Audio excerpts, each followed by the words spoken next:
रसूल बख्श रईस साहब, आपकी नज़र में अमेरिका इस वक्त क्या चाह रहा है और जो ट्वीट किया है इसका मकसद क्या है? सऊदी अरब और कतर का जो वाज़े हिमायत है ईरान के लिए, क्या वो भी बेचैन कर रही है अमेरिका को? देखें, पहले तो जो वाज़े हिमायत है उसकी हकीकत को भी समझ लें कि उसका मतलब क्या है। दुनिया का कोई मुल्क नहीं है जो ये नहीं कह रहा कि ईरान को अपने दिफा का हक हासिल है। सब लोग यही कह रहे हैं कि जो कुछ ईरान कर रहा है अपने दिफा में कर रहा है, क्योंकि जंग तो इजराइल ने की है, वो सबके सामने है। पहल उन्होंने बाकी हिमायत होती है कि आप ऐसी सफारतकारी करें कि जिससे कि जंग ख़त्म हो, मामला तय पाया जाए, या आप माली मदद करें या आप असला दें। वो ऐसा लगता नहीं है, क्योंकि इस वक्त जो सूरत हाल है वो ये है कि अमेरिका देखना चाह रहा है कि इजराइल के साथ तक जो ईरान की रिटेलिएटरी कैपेसिटी है कि जवाबी कार्रवाई की जो सलाहियत है वो उनको उसकी ईरान की कब तोड़ देता है। अगर वो तोड़ जाती है, और जिस तरह पहले उन्होंने ऐलान किया है कि तेहरान के ऊपर और ईरान के ऊपर जो फ़ज़ा है वो बिल्कुल साफ़ हो जाएगी इजराइल के बमबार तैयारों के लिए, तो फिर उनकी वही स्ट्रेटजी होगी जो उन्होंने हिजबुल्लाह के ख़िलाफ़ जनूबी लेबनान में जारी रखी, या ये है कि जो उन्होंने शाम में की। तो अमेरिका भी देखेगा ये जो ट्वीट्स होते हैं इनके ऊपर आप ना जाए, ये बड़ी डिसेप्टिव है। इससे पहले वो क्या कह चुके हैं ट्वीट में, चार दिन पहले की बात है। ये ट्वीट से एक बहुत बड़ा इशू बनी रही भारत में। 4 दिन पहले जो ट्वीट थी डोनाल्ड ट्रंप की, वो ये थी कि आप हमारे साथ मुआहदा करें या कुछ नहीं बचेगा। ये भी तो उन्होंने कहा है। बिल्कुल, और मैं यही जानना चाह रही थी कि हर गुजरते लम्हे के साथ ट्रंप का मौक़िफ़ क्यों बदलता जा रहा है? मेरा नहीं ख्याल है कि उनका मौक़िफ़ बदला है। ये बड़ा डिसेप्टिव है, इसको उसी तरीके से लें, और ये सिर्फ उसी सूरत में अमेरिका मुदाखलत करेगा, सीज़ फायर कराने की कोशिश करेगा अगर उनको यकीन हो जाए कि इजराइल अपने तौर पर जवाबी कार्रवाई करने की ईरानी इस्तेदाद को ख़त्म नहीं कर सकता। अच्छा। अगर उसको नहीं ख़त्म कर सकता, अगर 10, 15, 20 मिसाइल उस तरीके से जाके गिरते हैं जिस तरह से कल और परसों गिरे हैं, तो फिर इजराइल को घुटने टेकने पड़ेंगे। आगे देखते हैं कि क्या होता है अगले 3-4 दिन में। वो बहुत अहम है। ये जो एक ममालिक की, जो यूरोपीय ममालिक हैं, वो अपना तमाम दिफाई निज़ाम वहाँ पर लेके आए। किस लिए लेके आ रहे हैं? और ईरान, अगर ये ट्रैप में आ जाएगा ईरान कि इजराइल की इस वक्त कोशिश है, ख्वाहिश है, और हर किस्म की वो कार्रवाई करेगा कि जैसे बरतानिया, फ्रांस, यूरोपीय यूनियन के नेटो कंट्रीज़ और अमेरिका इस जंग में शामिल हो जाए। अच्छा। क्योंकि सबका हदफ इजराइल तो नहीं होगा, सबका हदफ ईरान होगा। अगर सब वो ईरान के ऊपर, लेकिन इससे जंग का दायरा कार मजीद वसी नहीं हो जाएगा? नहीं, बिल्कुल वसी नहीं होगा। ये कहना कि जी कि रूस और चीन भाग के आ जाएंगे ईरान की मदद के लिए, कभी ऐसा नहीं होगा।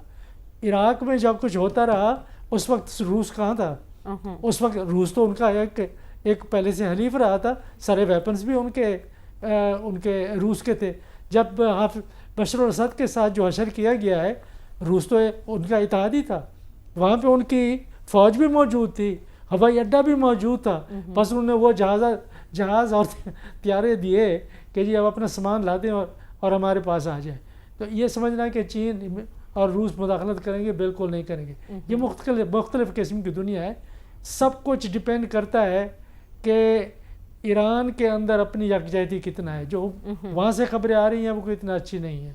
अच्छा। और ये काफ़ी अरसे से, ये कम से कम 2020 से जो खबरें आ रही हैं ईरान के अंदर से, वो अच्छी खबरें नहीं हैं।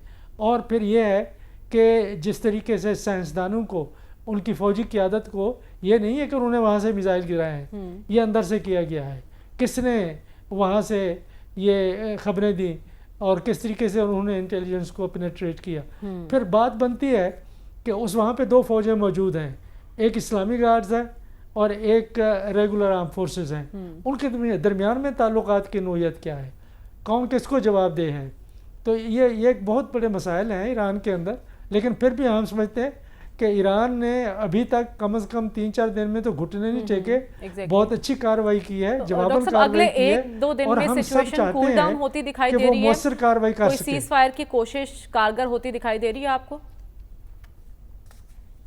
मेरा नहीं ख्याल है कि अगले 3-4 दिन में इसकी तवक्को आप रख सकते हैं। अब देखेंगे कि क्या इज़राइल ईरान की रिटेलिएटरी कैपेसिटी को ख़त्म कर सकता है, मज़ीद क्रिपल कर सकता है या नहीं। अगर उसको नहीं कर सकता तो फिर आपको सीज़ फायर का सोचना चाहिए, सीज़ फायर फिर हो जाएगी। रसूल बख्श रईस साहब, एक सजेशन और भी आया ख्वाजा साहब की जानिब से। एक तो इसराइल के साथ जो ताल्लुकात हैं उनको मुनक़ता करने की वो बात कर रहे हैं, फिर वो OIC के किरदार की बात कर रहे हैं कि वहाँ एक इजलास बुलाया जाए और ऐसी हिकमत अमली इख्तियार की जाए कि मिलकर इसराइल का मुकाबला किया जाए। Is it possible? देखिए, इजलास तो बुलाना अच्छी बात है, और अगर इन हंगामी हालात में और ऐसे मौके पे कि जब एक इस्लामी मुल्क के ऊपर इतना बड़ा हमला हुआ है, अगर OIC का इजलास भी नहीं बुलाया जाता तो OIC को खैरबाद कर देना चाहिए, ख़त्म कर देना चाहिए। इजलास बुलाना चाहिए, एक मौक़िफ़ ज़रूर आएगा सामने, लेकिन वो मौक़िफ़ ये नहीं होगा कि सारे वो इकट्ठे मिल के ईरान की वो मदद करेंगे, लेकिन कम अज़ कम उनको मिलना चाहिए, एक सिफाती दबाव पैदा करना चाहिए जिससे कि जंग बंद हो।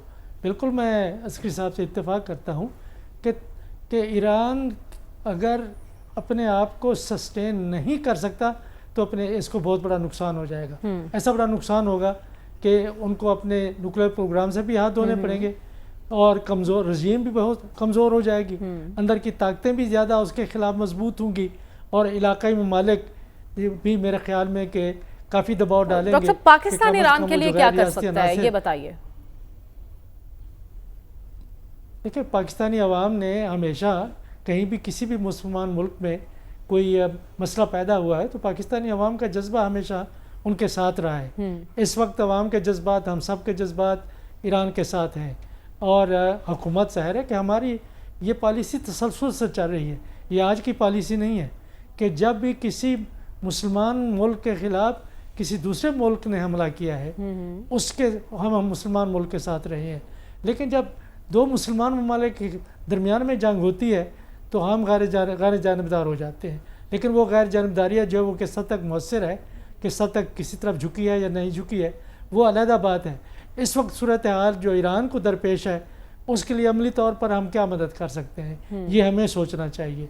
और हम अगर ये जो सफारती तौर पर या हमारे वज़ीर ख़ारजा का या वज़ीर आज़म साहब कह देना कि बिल्कुल ईरान को अपने दिफा का हक़ हासिल है, ये बिल्कुल खाली खोली बातें हैं। अच्छा, अगर आप मदद कर सकते हैं, उनको दवाइयों की ज़रूरत है, उनको किसी और कम अज़ कम आप अगर मिलिट्री इमदाद नहीं दे सकते जो इस वक्त तो सबसे बड़ी मदद सीज़ फायर होगी ना, उसमें हम कितना किरदार अदा कर सकते हैं? हमें देनी चाहिए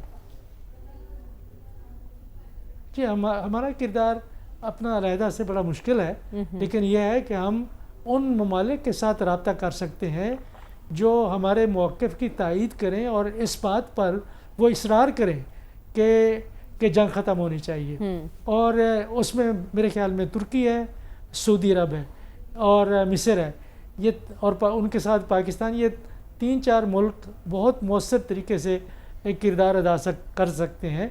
लेकिन असल फ़ैसला कहाँ पे होगा वो हमें पता है, वो वाशिंगटन DC में होगा। अच्छा, कि वहाँ पे आप वाशिंगटन DC में वहाँ पे उनको किस तरह कायल कर सकते हैं और कि जो कुछ आप कर रहे हैं ये समझना कि इजराइल अपने तौर पे कर रहा है बिल्कुल दुरुस्त नहीं है। ये तो स्टेट डिपार्टमेंट से, वाइट हाउस से जो स्टेटमेंट्स आए हैं उन्होंने कहा है कि ये अंग्रेज़ी में इस तरह का है कि we are aware and we are supportive of Iran's mission. इससे आप क्या मतलब लेते हैं कि वो बिल्कुल हर तरीके से जो सपोर्ट करनी है, वो ये कह रहे हैं कि हम सपोर्ट कर रहे हैं लेकिन डायरेक्टली इन्वॉल्व नहीं है।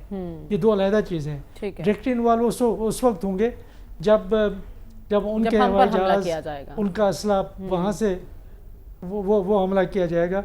उसकी नौबत अगर आ गई तो हालात ज़्यादा ख़राब हो जाएंगे, और उसके लिए ईरान को इससे ज़्यादा नहीं बढ़ना चाहिए। उसके टारगेट कभी गल्फ रीजन में नहीं फैलाने चाहिए।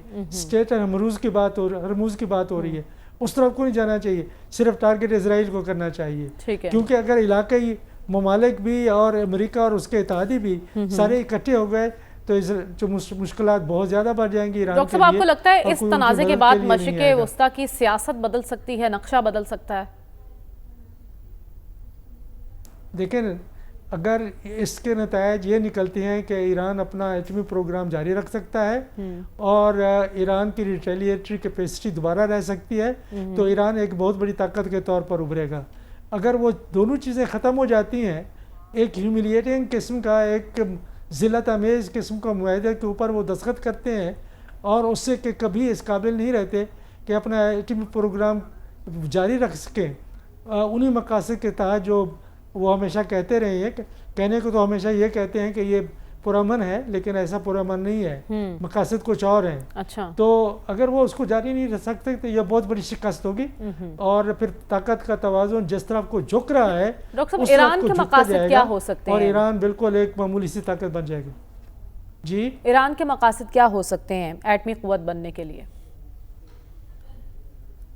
ईरान का मकसद ये तो मैं समझता हूँ कि उनका मकसद ये है कि इज़राइल इस खित्ते में इतना बड़ी ताकत ना बन जाए कि जिससे कि कोई और मुल्क उनके सामने खड़े होकर किसी अरब मुल्क की मदद ना कर सके, मुसलमान मुल्क की मदद ना कर सके। अच्छा। अब सोचेंगे अगर 4-5 ममालिक अरब कंट्रीज़ में न्यूक्लियर पावर होते, इजिप्ट होता, जॉर्डन होता, सीरिया होता, सऊदी अरब होता, तो आज जो कुछ गज़ा में हो रहा है वो हो सकता था, जो कुछ लबनान में हुआ है वो हो सकता था, या हम खुदा न खास्ता अगर एटमी ताकत ना बन सकते तो हमारा हशर ईरान भारत ने क्या करना था। एग्जैक्टली। तो ये चीज़ें ज़हन में रखनी चाहिए कि ईरान ने बहुत देर कर दी, लेकिन अब भी मैं समझता हूँ कि अब भी उनके पास कुछ है, कोई तो कल परसों 3 दिन में कुछ करके दिखाए, कोई एटॉमिक धमाका थोड़ा सा करके दिखाए अगर उनके पास है।